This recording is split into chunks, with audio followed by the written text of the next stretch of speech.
Nous sommes avec Pierre-Paul Nellis. Pierre-Paul Nellis qu'on rencontre à l'occasion de la sortie, la première mondiale. C'est une première hollywoodienne, j'ai envie de dire. C'est ici au Crocodile Rouge, sur les lacs de l'Odeur, à la représentation d'un film. Alors le titre du film, c'est basé sur la dernière sorcière à avoir été brûlée dans la région.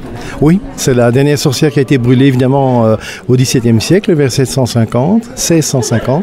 Et on a décidé d'en faire une fiction, donc ici à Gerpine. C'est la légende. Alors le titre c'est La légende de Marie Lino. Ouais. C'est basé sur des faits réels. D'après moi, il y a toujours un fait historique qui doit certainement être vraiment présent au niveau de l'historique de la commune et de la région, puisque même Octave Pirmé en parle dans ses écrits. Donc je pense que cette légende populaire a dû partir d'un fait tout à fait réel.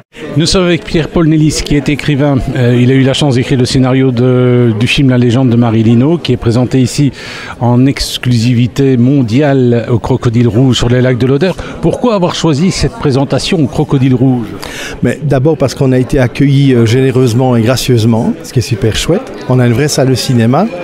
Et comme on a travaillé le film de manière à le rendre vivant sur un grand écran, on a cette émotion de partager ensemble la première diffusion de notre travail. Voilà.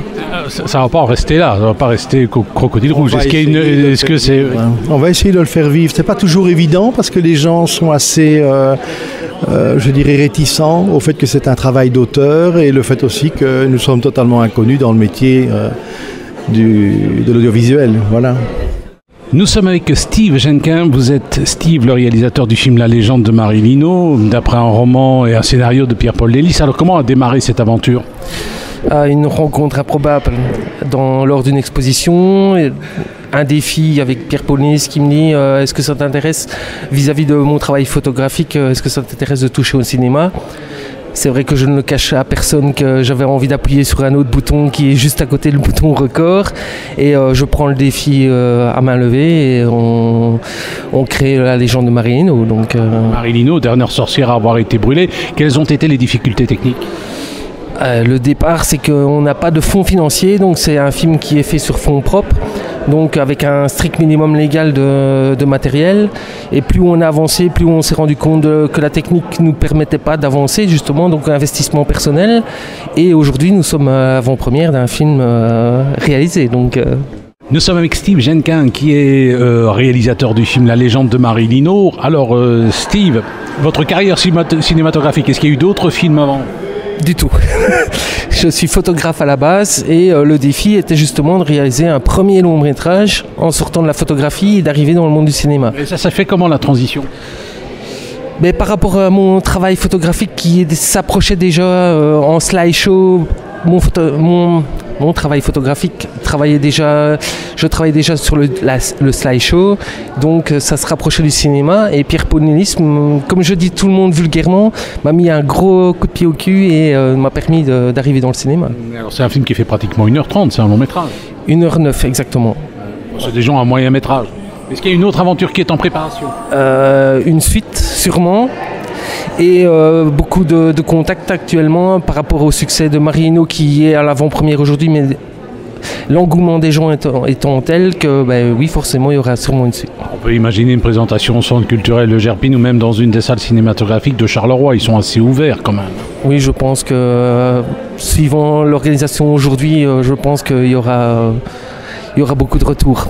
Nous sommes avec Michel Robert, échevin de la culture de Gerpine. Et lui, on le rencontre à l'occasion notamment de la présentation d'un film de Steve Jenkin, un film basé sur un roman de Pierre-Paul Nellis, La légende de Marie Lino, dernière sorcière à avoir été brûlée. Alors Michel, pourquoi cette présence ? Bien, je suis présent parce que je suis sympathisant de l'auteur, du réalisateur. J'ai collaboré modestement comme figurant dans le film. Et voilà, je suis là en tant que figurant, mais évidemment je suis là en tant qu'aussi échevin du tourisme, puisque l'action se déroule sur notre magnifique commune de Gerpine. Et voilà. Est-ce qu'il y a des facilités quand une équipe de tournage veut venir tourner sur Gerpine? Tout de suite, ils prennent contact avec les autorités communales. Est-ce qu'il y a une petite cellule d'accueil? Mais oui, il faut téléphoner à la commune, demander Michel Robert et l'accueil sera immédiat. Non, parce que généralement, quand on téléphone directement à la commune, on tombe d'ailleurs directement sur Michel Robert. L'accueil est immédiat, mais par exemple, ils peuvent demander aussi l'aide de la police. Il n'y a pas trop de problème? Oui, évidemment. Donc, s'ils ont besoin d'un appui logistique éventuel, des arrêtés de police pour bloquer certains endroits, ben évidemment, le dossier peut passer au collège et oui, ça peut se réaliser. Ça peut se réaliser, ça peut aller très vite. Ça peut aller très vite, oui.